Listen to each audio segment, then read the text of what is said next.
Let me tell you of the days of high adventure.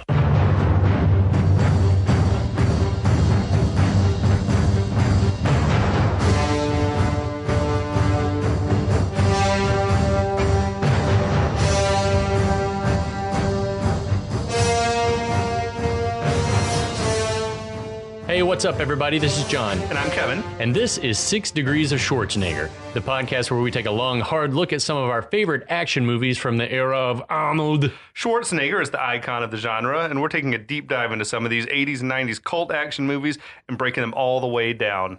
We're going to get into the nitty-gritty and examine the good, the bad, the ugly, and the laughable in these movies. But we're always coming from a place of love. You don't watch these movies as much as we have unless you have a genuine affection for them.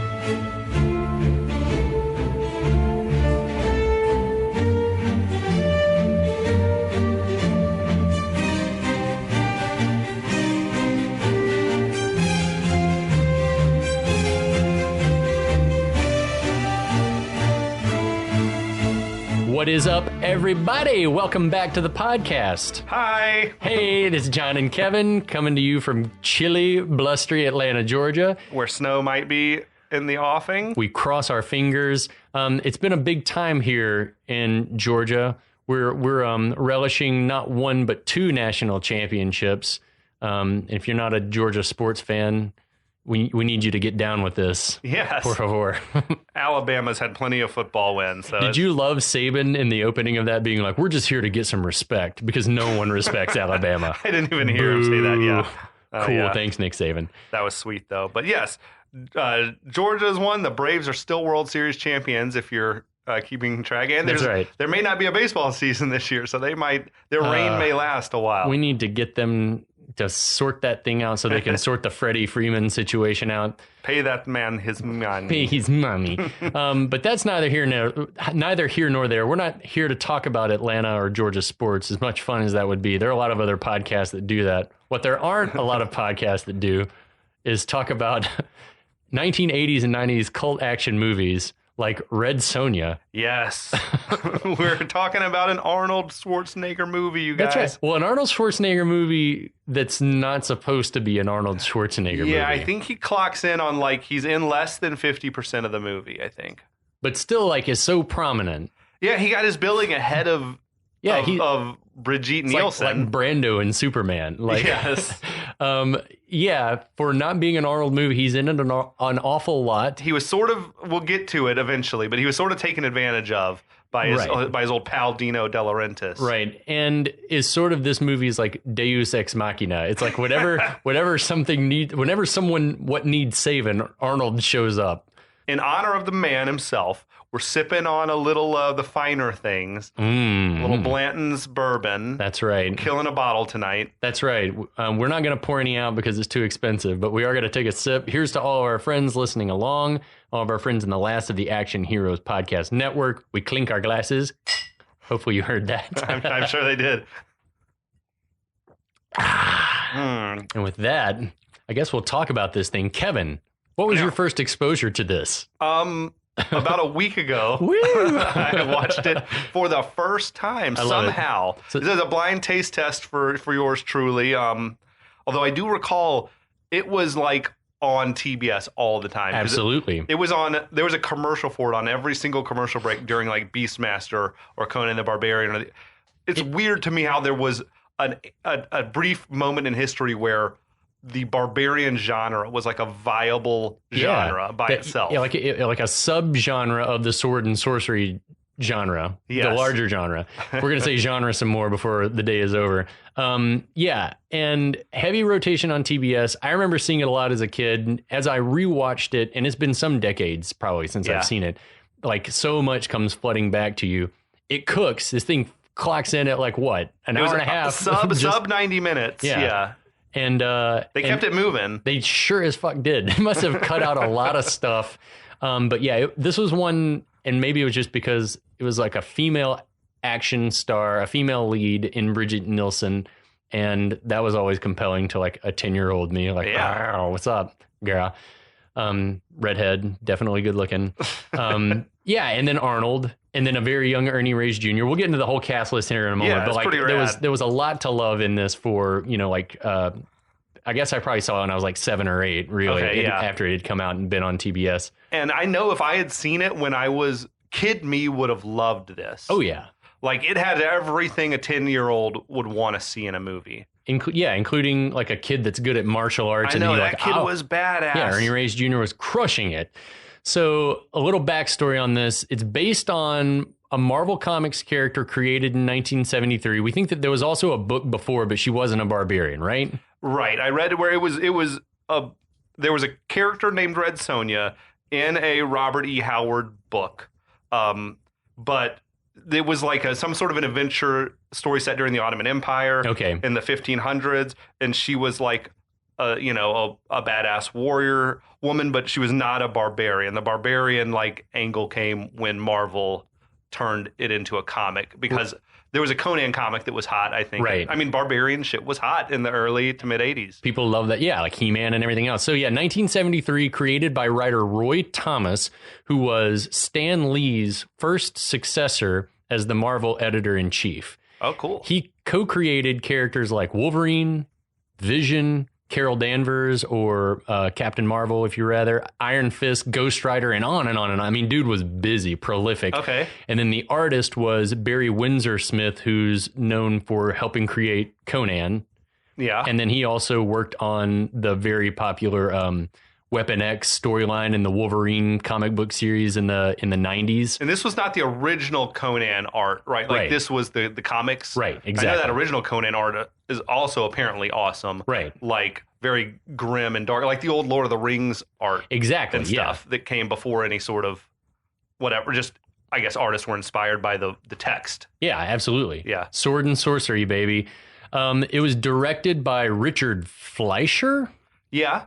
Who was a legend. He directed a lot of like proto blockbusters. Like before there were actual blockbusters. So I saw he'd done the 20,000 Leagues Under the Sea, the one you think of with Kirk Douglas. It's amazing. Yeah, I grew up watching that a lot. He did Tora, Tora, Tora. Classic. I have had Fantastic Voyage. Yeah. Did you ever see Barabbas with Anthony Quinn? Yes, my dad loved that, and I watched it a lot. Oh man, yeah. It was like, it's one of my favorite biblical epics. That's a genre too. He did Dr. Dolittle. He did a lot of also cult movies like this one. He did Soylent Green, Conan the Destroyer, and Mandingo. Yes, and Mr. Majestic. It's just like. Dude, he had busy. a varied career. The coolest bit of trivia to me, did you read about his dad, No. Max Fleischer? No. His dad was the animator who created Betty Boop. Oh, that's awesome. He also developed the Popeye cartoon from a comic strip. He also invented like the little bouncing ball sing-along, like where the little ball moves along. That's crazy. It was like He invented rotoscoping, kind of. Oh my God. Also, he briefly had the animation rights to Superman, and he's like, gets credit for Superman's first like appearance on like film. It was a cartoon. Right. And he is credited as inventing Superman having the power to actually fly. Before that, it was just like cool. In a comic book, you don't see him moving, and it was just like he can hop to the top of a building, right? Leap leap tall buildings or whatever. Right. But he gave so Fleischer's dad gave Superman the ability to fly. The power of flight. That do anything for you? So that's just that's rowdy to what me. A crazy family legacy. That's like Mank, like yes. that, like that whole deal. Like when your family's in it, they're in it. The producer it was like produced by Dino's company, the Dino De Laurentiis Corporation. So Dino was definitely involved. Legendary producer mogul, dude. Produced like hundreds of films. Right. And then written by, as we said, Robert E. Howard, who's credited with the character in the book. And then the screenplay was Clive Exton and George MacDonald Fraser, who neither one had done much. Right. I saw Fraser wrote the screenplay, like the screen story for Octopussy. That was like the only thing of either of them that I saw that I recognized. Edited by Frank Urieste, who was nominated for Oscars for RoboCop, Die Hard, and Basic Instinct. So no slouch. Badass. Yeah, like he was killing it. And then music by the legendary Ennio Morricone. Yeah, that's about as legendary as a composer of film scores can be, like him and John Williams. Yeah. And then I want to I want to talk about, Morricone, he did the spaghetti westerns, all the old Sergio Leone stuff, right. Days of Heaven, The Mission, Right. Won an Oscar finally for Hateful Eight. Which was awesome. Yeah. But what's your favorite of his scores?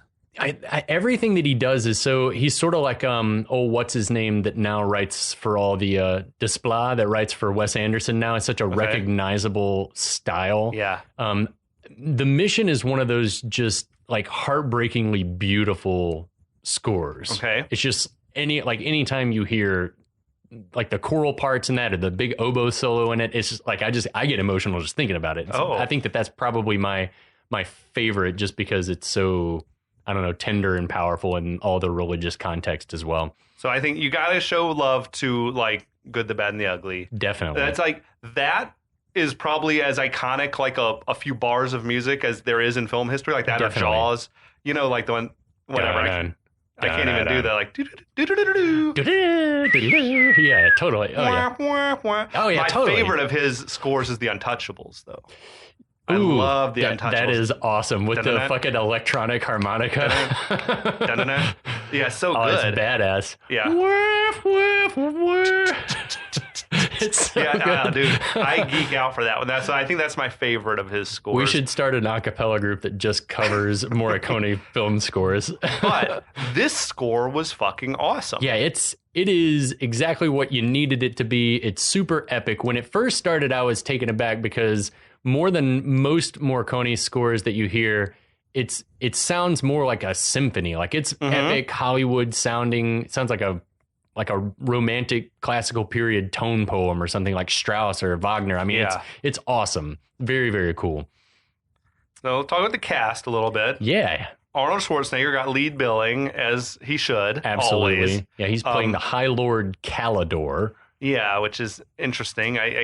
It seems as though they somehow didn't have the rights to the Conan name for this movie. Do you think he was supposed to be playing Conan? Well, fans have sort of like retconned it now and decided like Kalidor is like Mithrandir. Okay. It's just like a regional name? Like a traveling name. That's badass. Or who else? Like Strider. Oh. You know, like it's like a name that he's known as in this area, in this realm or whatever. That's very, very interesting. That's what fans have decided. Like at the end of the day, I think they just didn't have the legal right to call him Conan, which is strange being that De Laurentiis produced all the Conan movies. It's just a little weird why they wouldn't have the rights. He could have made a phone call and been like, we're naming him Conan with a K. And it could be that that dude, you know, Robert E. Howard's estate or whatever, wanted more money than Dino was willing to pay. I don't know. Which is shocking because the movie wasn't cheap to make. The budget was huge. And we got Brigitte Nielsen. I think this was her film debut. It was her first role. Yeah. So the story goes, it seems like that she was just found like in a fashion magazine or something because she had the look. Basically, they needed just a tall, statuesque Dane woman to play this part. Yeah. But then she went on like this very same year she had Rocky IV out. Yeah, she was busy. Then she had Cobra, Beverly Hills Cop 2. Like she had a hot little run of a couple of years. Yeah, definitely. And then did a lot of cocaine with Stallone. Yeah, that makes me, the whole thing, like her whole like story, especially watching this makes me, there's like a little bit of sadness to it because she seems so young and eager, pure in this movie, like not been, you know, soiled by the business yet or whatever. Yeah, it didn't let the studio execs sink their creepy hooks in her and ruin her. Yeah. It's a tale as old as the 1930s. Who else is in this? Sandal Bergman. Right. Same actress who played Valeria in Conan the Barbarian. Easy to get confused, but different wig. So different wig. She won a Golden Globe for Conan. That makes sense. Like for Best New Star or some shit like that. Right. She throws down in this. It's a very compelling character. Gedren. It is. It's interesting. Yeah, I find her sexy as hell in this. A lot more than Valeria was. She was the principal dancer in Bob Fosse's semi-autobiographical film All That Jazz, starring Roy Scheider. She was also in Xanadu, not as good. And then so she'd done some stuff. She'd been on screen, and then this was like, I don't know, sort of a meaty part. Gedren. Yeah, it was something. I think they auditioned her to be Red Sonja, and she said she'd rather play the Queen because it was something different. I also think that she would have. I don't know. She probably that would have been more confusing if it was both of Yeah, exactly. Her with her Valeria. face uncovered. Oh, yeah, totally. And Schwarzenegger running around together, and you're like, how is this not Conan? Yeah, exactly. It stars your boy. I do love Ernie Reyes Jr. as Prince Tarn. Yeah, he's a badass. We should definitely look into doing The Last Dragon. We should give it the treatment because it is ripe for it. So this movie came out the same year as The Last Dragon. I think maybe Last Dragon dropped first. Mm-hmm. Those are like his first two things. I don't know where he came. He's like one of these things that must have been invented in like a laboratory, like Macaulay Culkin or something. Just like where did he come? Just he pops out as like a fully formed action hero at age 10. Just one of the more compelling performances in the movie. Yeah, he was an expert at martial arts. He was going for it. His sword skills were the best in the film. And he's like, what, 9? I think 8 he was. when this was made? I feel like he might have been 12 when they made it, but he looks young. He looks much younger. He never really sprouted, but he was also Kino. Yeah, that's right. He went later on. He'd do Teenage Mutant Ninja Turtles 2: The Secret of That Ooze. And then I learned today that he was like the leader of that little group of whatever the fuck marauders in the Rundown, like a group of little dudes that were fighting the Rock. Do you remember that scene? No. They were like, oh, we'll watch that in between episodes here. It's fucking crazy though, but I didn't recognize it because he's just an old man. He is shredded and ripped up, but he's like walking around taunting the Rock. He's like, hey, Kansas City. And it's like, what the fuck does that even mean? I don't know. He's like, I can't wait to see that. Hey, hip hop. It's fucking weird. We're going to check that out for a show. Starred also Paul Smith as Falcon. Yeah, Tarn's dopey valet. I recognized him as he was Beast Raban in the David Lynch Dune. Oh, shit. And he was also Bluto in the Robin Williams Popeye. Yeah, which I don't really have vivid memories of either of those two. But I thought he was like another bright spot in this movie. Oh, he was awesome. Yeah, he was good. And then Ronald Lacey plays the evil Queen Gedren's like crony. Right. Who you would know as the Nazi henchman Tote from Raiders of the Lost Ark. And he's awesome. Yeah, the sleazy Nazi with the sinister coat hanger. Yeah. The one who burned his hand and got the what do they call that thing? The figurehead or the medallion. The medallion burned into his head or his hand. Yeah, awesome stuff. So that rounds it out. Movie time. Yay! Well, intrepid listeners, we open with the iconic MG and Lion, so you know it's quality. Then, over the sound of wind blowing over a mythical prairie somewheres, we see that Dino De Laurentiis presents a Richard Fleischer film. Always front and center, Dino. Oh, yeah, he's like, you put my name first, motherfucker. So, over a rugged mountainous landscape, and I want to go ahead and say, like, the locations for all this, the filming is just beautiful. Awesome. I think it's all Italy. But yeah, this shit looked like Rohan, kind of. It totally. I was like, it could have been New Zealand. No one would have known. So, yeah, a scroller tells us that her name was Red Sonja. She lived in a savage world in an age of violence, a fierce warrior with flaming red hair. In the Hyborian kingdom, her quest for justice and vengeance became a legend. This is how the legend began. That concept of the Hyborian age. Yeah. I looked up. It's sort of this fictitious period in history between the sinking of Atlantis and like the beginning of sort of recorded history. Yeah. Like they say, people who are bigger nerds than me have decided it's about like 10,000 BC. Okay. So this is arguing that it's happened in a real I think they acknowledge Earth. it's fictitious, but this is where it would have fallen in the history of Earth. I wonder if Hyrule, like the Legend of Zelda stuff, falls in that same like Hyborian age sort of deal. That seems a little bit more modern maybe, but I don't know. They had, obviously it was like they had the ability to make metal weapons and things like that. It must have been the early days of having metal weapons. Right. Yeah. That's what I'm thinking. Steel had been found. So we fade in on a cottage burning down to nothing. A woman lies motionless in the darkness near the burning home. Right. A disembodied voice calls out her name, and a glowing, ghost-like, womanish figure appears. Who the fuck is this? I call her the exposition Sonya. fairy. Yeah, exactly. It's like some Glinda the Good Witch type shit. Well, Glinda the Good Witch and also Obi-Wan Kenobi. I was I'm definitely getting like that kind of spirit vibe. So the woman stirs and the lights brighten to reveal Red Sonja. That's Brigitte Nielsen.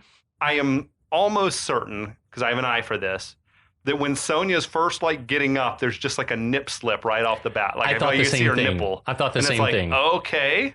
Yeah. It can't go unmentioned. Yeah, I thought the same thing, and I was like, was that a maybe? I'm pretty Maybe it's sure just the that's light. half, Maybe like that's maybe a it was half nipple. Maybe it was a pasty. I don't know. Who knows? The voice tells her that she's suffering, but vengeance will be hers. The voice says she'll have vengeance against Queen Gedren, who wanted you for herself. And then we go The into voice like is like telling her all types of shit that she already knows. yeah, you know this, but the people It's like watching not at the home least sure of which, don't. because it seems like it just It happened. happened a moment ago. Yeah. So in a flashback, we see a veiled Queen Gedren, that's Sandal Bergman, caress Sonya's face. Sonya's momentarily, she like gets loose from the guard who's holding her, grabs a scepter, and then hits the queen square in the face and like cuts the shit out of it. Yeah, like, dude, it was pretty gross. digs in deep. We take it right off the bat, right? That there's like a sort of a sexual Big obsession time. Yeah. with Gedren and Sonya. Okay. That like I don't know how Gedren has been like scouring the kingdom for her next The hottest kinky chick in the- sex in the- toys in the realm. Yeah.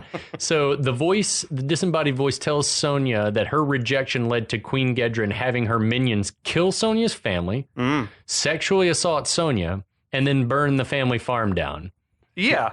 Yeah. So we Again, see all this in a weird. The voice flashback. is saying, "Remember when you were raped and your family was killed? It happened an hour ago." Just don't forget. Don't block this trauma out. Also, Just we remind see it you all her. through flashbacks. What Right. doesn't really make sense is the filmmakers could have just shown it. Right. And then the voice could have said, Sonya, I'm here to help you get vengeance. Yeah, whatever. I'm the revenge Yeah. fairy. So the thing that I read was that a bunch of footage had been cut from the beginning, and I bet this exposition fairy was added to help fill in those gaps. That's probably why they shot Sonya in like a weird silhouette. Maybe it was like a Right. shitty looking wig or something by Right. that time. So, yeah, the voice tells Sonya you're going to need your strength in your quest for vengeance. For your sword arm, you must have no equal. I give you that strength. The glowing figure produces a sword and christens Sonya with it, and then just fades away. She's like the patron saint of Who revenge the or hell is? something. Yeah, exactly. Who is this apparition? They never say. Sonya struck that like Christ pose. Yeah, it's this weird pullback of her striking a Jesus, and then we get the opening titles. Yeah. But yeah, so the opening titles start, and Morricone's bang-in score starts to play. Oh yeah, dude. We see a man riding an armored horse across a grassland, mountains in the background. It looks fucking unreal.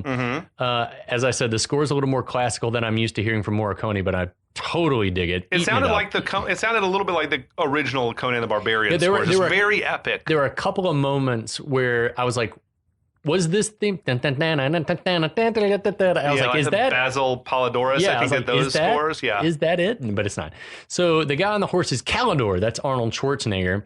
And you couldn't fault someone for being almost immediately confused by seeing Arnold on screen and his name first in the credits and thinking this is an Arnold movie. Yes. But as we end near the credits, Kalidor comes to a rope bridge over a gorge that has collapsed. So he turns around and goes back the way he came. There was like a killer shot with the anamorphic lens when he Yeah. was approaching, because anamorphic lens, if you like try to pan, you get that sort of walleye, like fisheye vision. Yeah. And whoever this photographer was, the cinematographer, was like hella skilled. You mentioned him, right? That cinematographer his name is Giuseppe Rotunno, an Italian who was the first ever, let me see if I can find it, the first ever non-American cinematographer accepted as a member of the American Society of Cinematographers. He worked with Fellini. He worked with Terry Gilliam. I mean, he knew what was up. Badass. He knew what he was doing. He like killed this shot where he kept I don't want to say Conan. He kept Kalidor. He You kept call it Kalidor Conan. so centered up that he never like started to distort, even as the background, like the, Right. the edges of the frame were. Also, I'm wondering how comfortable would you be riding a horse across a rope bridge, even if it had not been collapsed? Not at Hell all. no. I would probably be leading the horse just in case it fell. But even then, like, Even then, yeah, it was like that's a bad proposition. yeah, we're talking about like Indiana Jones and the Temple of Doom Yeah, it's like style rope bridge. and wood planks. Hell Not no. not sturdy enough for a horse, probably. The thing's gonna wobble like shit. Yeah, dude, imagine a horse. The horse is top heavy. It's just going to go right over. Yeah, not cool. So We then cut to some sort of canonical temple, and a ceremony is underway. I think you pronounced that wrong. Canonical? I think it's just conical. Canonical is when something is canon. The Yeah, it blends is working. A conical temple. Canonical is when something becomes canon. This movie is chock full of like awesome matte paintings or models or whatever these were. This looked awesome. Yeah, it looked beautiful. So they're inside the temple. Dozens of sword wielding women surround a glowing green spiky ball thingy. Kind of like this, about the size of a basketball. Yeah, exactly. Good The comparison. glowing effects are pretty cool. Yeah, they're awesome. A group of priestesses then, clad in some very Nazi pageant gold and white outfits. Oh, shit. Enter. Like, there was a lot of shit that looked like if you went back and looked at some Nuremberg rallies, I was like, whoa. Yeah. Okay. It was like, this movie did not skimp on costumes. No. There was like such a variety of costumes. The costume and set design for this movie cost a fortune, look like they cost a fortune, but man, does the movie feel upscale because of it. Yeah. It's sort of like, it reminded me of parts of Masters of the Universe where I was like, this movie looks amazing. This is when they were spending money. Yeah, exactly. And this is when they were trying to cut corners. But this place was like wall-to-wall babes, like a Motley Crue video or something. Like the priestesses and everything were just smoking hot, you know? It was like ridiculous. Totally. So the high priestess asks the lead warrior, like temple guard woman Varna, played by Janet Agren, where is the Lord of Hyrcania? Yeah. Who I think I instantly was like, oh, that must be Arnold. Right. Yeah. Who we don't know who it is yet, but yeah. So the redheaded Varna answers. That's important. The redheaded Varna answers that the Lord, his lordship has not arrived yet. The high priestess says that he should be there for the destruction of the talisman, but we ain't got time to wait around. So she decides to go on without whoever the Lord of Hyrcania is. The priestesses all take their positions around the talisman. The high priestess begins the ceremony by invoking the god of the high gods. What do you think they're rocking with, like the Greek or Roman style? Like there's tons of gods. Druids is what more of like druid or Germanic Norse gods is like sort of like Norse what type shit. Okay, that makes sense to me. So she says in a bit of handy exposition that this is the talisman that you, God, used to create the world and all things, but it has become too powerful for us, and we got to destroy it before it destroys the world. That's one of those things that like makes me wonder. Then where did the talisman come from? Like, God create the talisman, and then the talisman is what he used to create everything else? But why? I don't know either. But why? So as this is happening, we get a cut to the temple's exterior, and we see a group of horsemen approaching. A man begins scaling the walls of the temple. That's Ronald Lacey. Yeah. The priestess, the high priestess, asks God's forgiveness and gives us some more exposition, telling us that the talisman draws its power from the light and must be shut off in eternal darkness. Outside, then, we see Queen Gedren. That shit is going to be important to remember. Yeah, just clearly. remember this, you guys. It gets mentioned. Yeah. There's no shortage of times they mention it. But yes, it draws power from the light, and you can, I guess, sap its power by sealing it away in darkness. Right. So outside, Queen Gedren's rolled up. She gives a signal to her henchman, Icol, who produces what looks like a rowdy-ass, like, multi-pronged shuriken throwing star thing. Yes. Back inside, High Priestess pulls something that looks like a scepter out of the altar. This releases some kind of counterweight that causes the altar to begin to close around the talisman. Excruciatingly slowly. Yeah, it's like, why doesn't that thing just go? Ka-choom? You could have started this 5 minutes ago. I know. Someone could have pulled the pin while you were talking. Come on. Yeah. So as it closes, she asks God, forgive us one last time. Just then, we guess that it's like an open air situation, because Icol throws the weapon and hits the high priestess dead in her fucking non-functional golden armor. And she like keels over dead instantly. Yeah, she cries out. It's a very so this thing was like, I don't know if it was magical or if it was poisoned or something. It has to be magical, or that armor is just for shit. Yeah. It just looks great. So Gedren's goons burst through the doors and begin battling the temple guard women.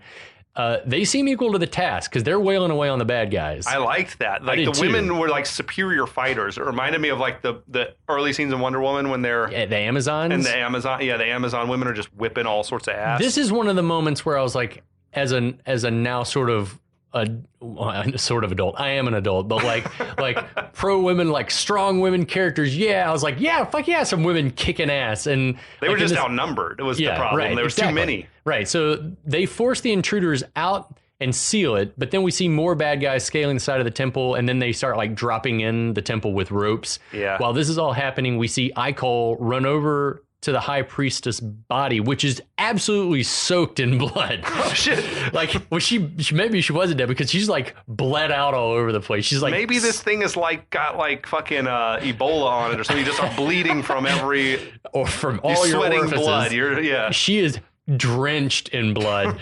He grabs the scepter pin thing, slides it back into place, and stops the talisman from being sealed away in the pit.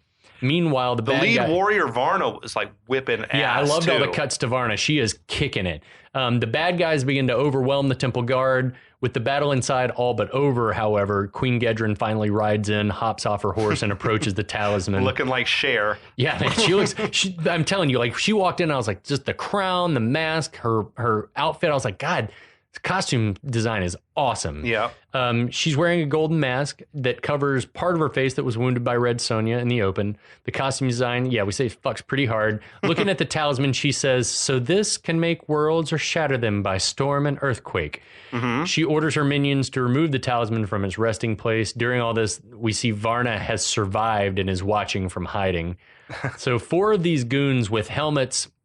They look like the guys that pull the levers that activate the Death Star. Yes, so they got the little pin slit to look through. And then they had skulls, but they had on top. Giant horns and skulls. So they come up and they like lift it up, and the talisman's already in some sort of a carrier. Yeah, it's kind of like how they carry the Ark of the Covenant around. Yeah, exactly. It's in a litter of some kind. So Gedren calls one of her goons over and commands him. She's like, "Hey, touch this," and he's like, "I don't know, Queen Gedren," but he finally, I'll touch anything you want. Touch it. Yeah, so he touches it and vanishes into thin air. That was pretty corny effects. Yeah. Like he just disappeared. Like he turned green for a hot second and then was gone. Yeah, so Gedren's like, I wanted shocked. some face melting type shit. I did too. I was hoping for some like Raiders of the Lost Ark, Fire of God stuff. Yeah. But he just vanishes. Gedren's like shocked and giddy. She then orders her smoking hot handmaiden to touch it. This woman. It was Laura Lamberti. There's tons of Italians in this movie. This woman, somehow, despite her name, IMDb says that she's French. I don't know. But she was so attractive, it was like distracting. Yeah, she steals every scene she's in, even when she's in not the background, talking. and you're like, what's going on in the background there? It was like, yeah, what are you doing again? She's Queen Gedren's new arm candy, we take it. Right. So the girl understandably feels kind of raw about touching it, but Gedren won't take no for an answer. So the girl touches the talisman and nothing happens. Gedren cackles and says the legends are true that only women may touch the talisman. Dude, I feel like this is like the horniest movie we've talked about on this podcast. There's like everything feels like it's sexually loaded. Only like women can touch it. She's like stroking the talisman. I'm thinking like this is like balls. This thing is definitely like I feel like a clit metaphor. Oh yeah, or something. It's just like only women can find it. Only women. Yeah, it's just sort of bizarre. But the round mound. So she motions, and Icole commands the talisman be covered and carried out. Icole then asks what to do with the captured temple guards and priestesses. Gedren sort of motions over to the open pit. Fucking vicious. Yeah, I know. As the screaming women are dropped into the pit, Varna escapes through a secret passageway in the wall. But some goons immediately see the door open and chase after her. Mm-hmm. We hear, this is gruesome, like we hear the women in the pit like crying out in pain. Did it make you laugh? Did it make you think of Austin Powers?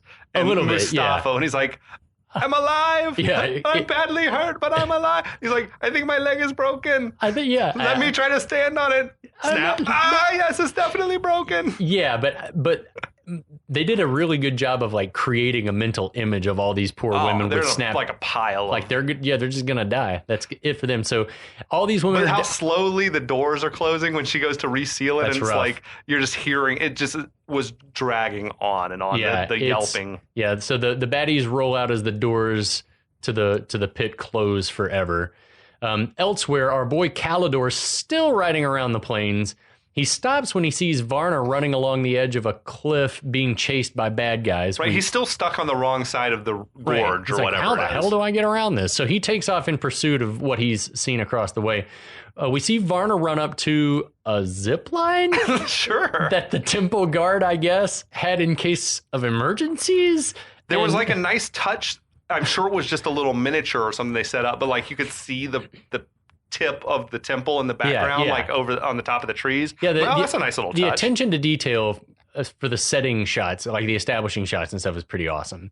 So she slides off the edge of the cliff and over a ravine, but as she's sliding, the bad guys fire off some crossbows and nail her in the back. Mm-hmm. Somehow she manages to hang on to the zip line. Every ounce of strength. Yeah.